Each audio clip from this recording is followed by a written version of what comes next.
Hello. इस video में language English and Hindi practice set paper देखने वाले हैं। यह वीडियो बीपीएससी ट्री 4.0 के लिए अत्यंत आवश्यक है, तो आप लोग लास्ट तक जरूर बने रहिएगा। तो चलिए शुरू करते हैं क्वेश्चन नंबर फर्स्ट से। देखिए फर्स्ट है, कहता she said when can I go, choose the correct transformation of the above sentence into into indirect speech. देखिए तो यहाँ पे जो है इसका राइट आंसर हो जाएगा फर्स्ट ऑप्शन।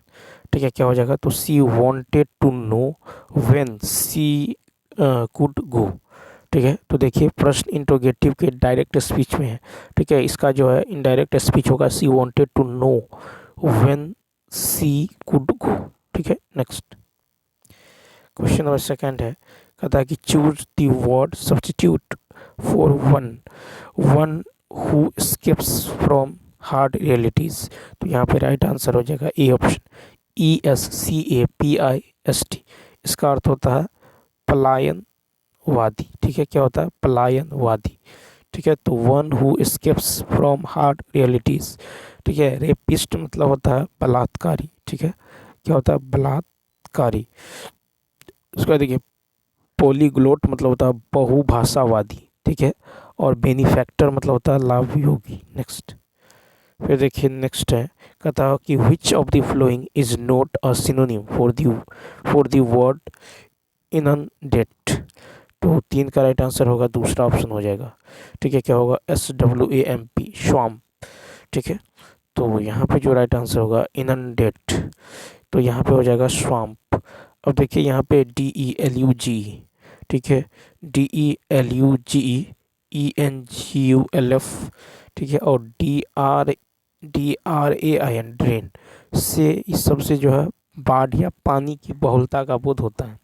ठीक है, DELUGENGULF और DRAIN इन सबसे जो है बाढ़ या पानी की बहुलता का बोध होता है, जबकि स्वाम्प से, ठीक है, जबकि स्वाम्प का अर्थ होता है दलदल।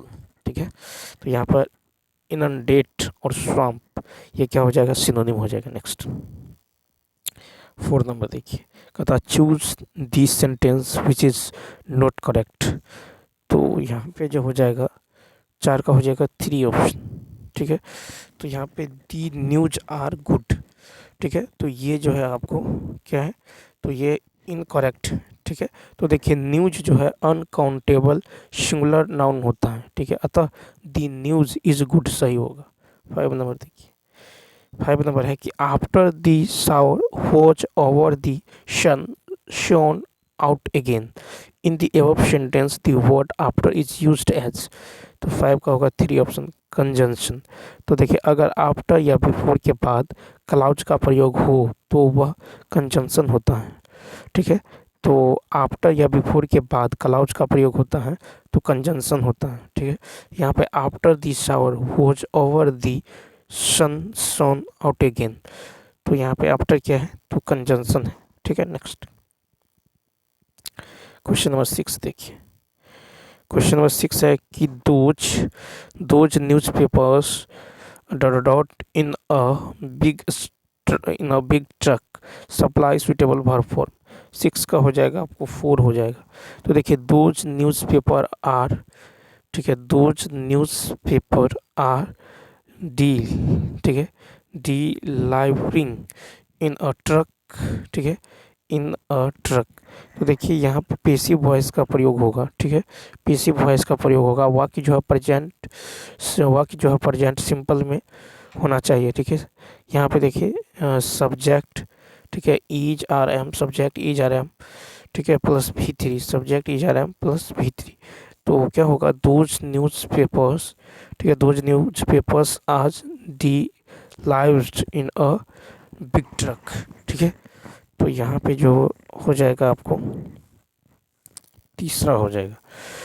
ठीक है, नेक्स्ट क्वेश्चन देखिए। क्वेश्चन नंबर 7 है कि he has stolen my book dot dot dot supply correct question tag. तो देखिए 7 का हो जाएगा दूसरा ऑप्शन हो जाएगा। ठीक है, क्या होगा, he has stolen my book, तो क्या होगा, हैजंट ही हो जाएगा। ठीक है, हैज नॉट ही। तो दिया गया वाक्य जो है सकारात्मक प्रेजेंट परफेक्ट है, अतः क्वेश्चन टैग नकारात्मक होगा, तो हैजंट ही हो जाएगा। नेक्स्ट क्वेश्चन नंबर 8 देखिए, कहता है we dot dot him the money. Supply correct tense. 8 का जो देखिए यहाँ पे दूसरा ऑप्शन हो जाएगा, यानी we have paid him the money. ठीक है, तो शुद्ध वाक्य होगा हैव पेड। ठीक है, प्रेजेंट परफेक्ट में होगा। नेक्स्ट अब यहाँ पे देखिए गद्यांश दे दिया गया, कहता है कि मीरा का जो साहस आज वर्तमान में उपभोग की वस्तु एवं जो बाजारवाद की शिकार स्त्री के लिए महत्वपूर्ण है। मीरा स्वतंत्रता एवं शक्ति का प्रतीक लगने लगती है। मीरा मनुष्य को प्रेम करने की स्वतंत्रता पर बल देती है। प्रेम मनुष्य हृदय का विस्तार करता है और विरोध की शक्ति जो है पैदा करता है। मीरा ने स्त्री के उस स्वर को वाणी दी जो सामंतवादी व्यवस्था एवं सत्ता के दबा रखी थी। मीरा ने समाज से लड़ने के पूर्व परिवार में संघर्ष किया, समाज से पहले अपनों के दमन को झेला। अंततः मीरा द्वारका पहुंचती है। मीरा की मृत्यु को लेकर रहस्य की उन्नति की।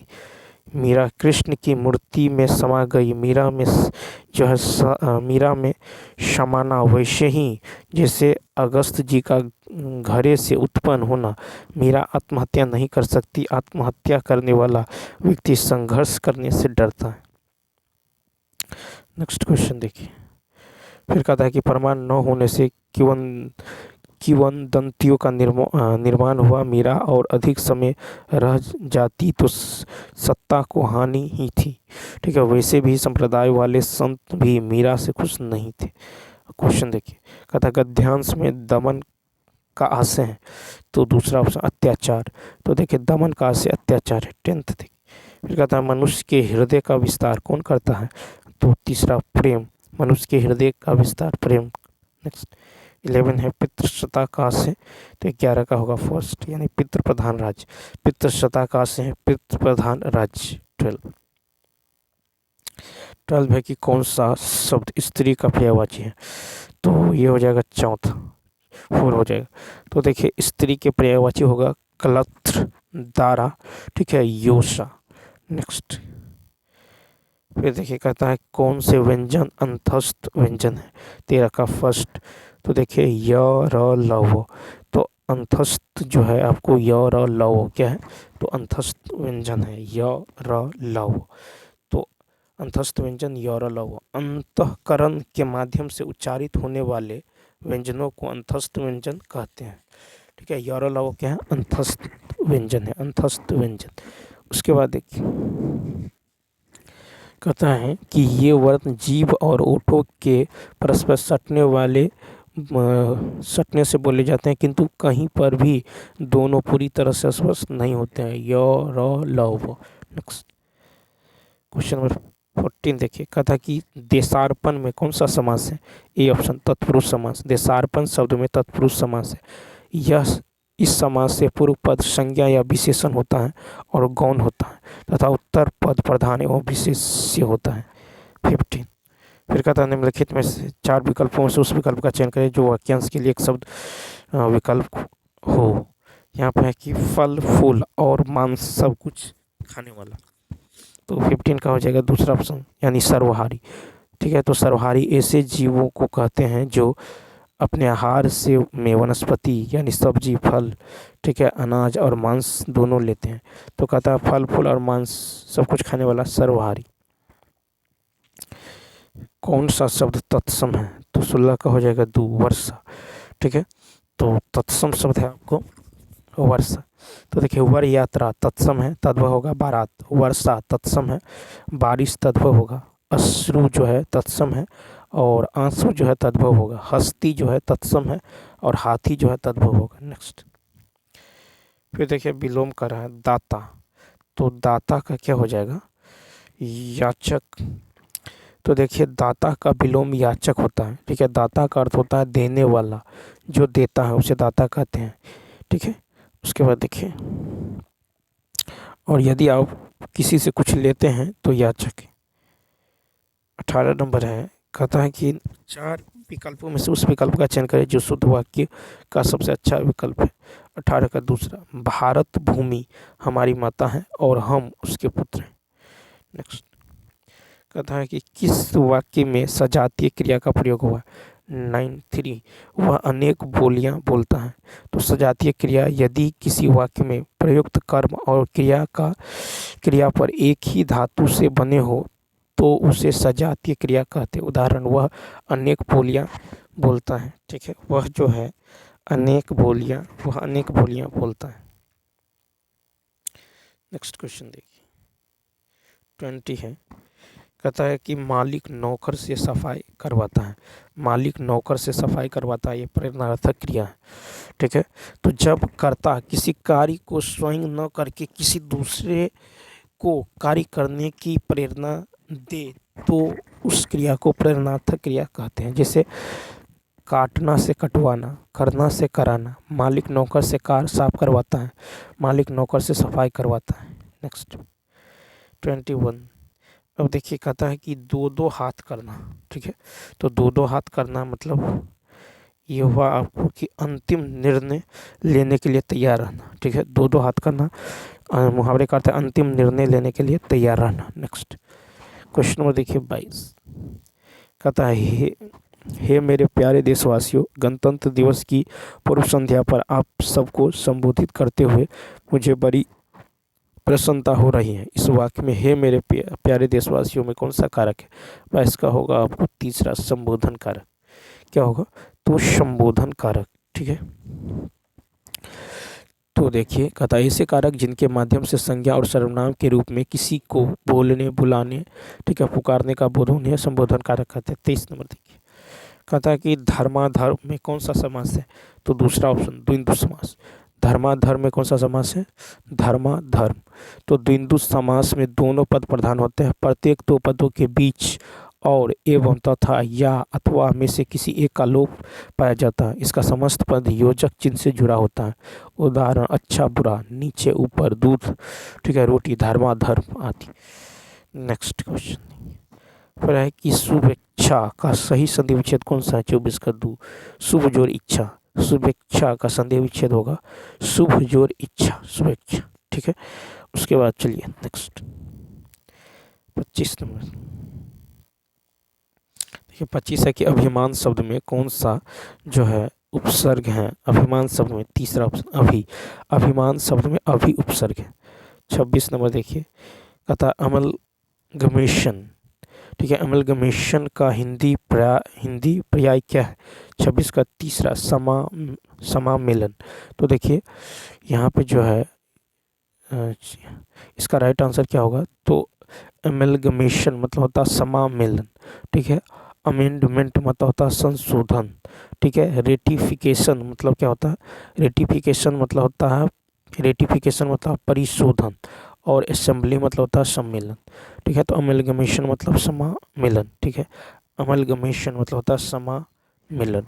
ठीक है, अमेंडमेंट माने संशोधन, रेटिफिकेशन मतलब होता है परिशोधन, और असेंबली माने सम्मेलन। नेक्स्ट फिर देखिए, कहता है कि जिस पंक्ति या जिन पंक्तियों में एक शब्द या शब्द समूह अनेक बार किंतु उनका अर्थ प्रत्येक बार भिन्न भिन्न हो वह कौन सा अलंकार होता है? 27 का तीसरा, यमक अलंकार। तो जिस पंक्ति या जिन पंक्तियों में एक शब्द या शब्द समूह अनेक बार आए किंतु उनका अर्थ प्रत्येक बार भिन्न हो तो वहाँ यमक अलंकार होता है। जैसे काली घटा का घमंड घटा। नेक्स्ट क्वेश्चन देखिए, कहता है कि गुरु की जय जान पानी पीवई छान। 28 नंबर। तो ये जो हो जाएगा आपको कि अच्छी तरह समझ बूझकर काम करना।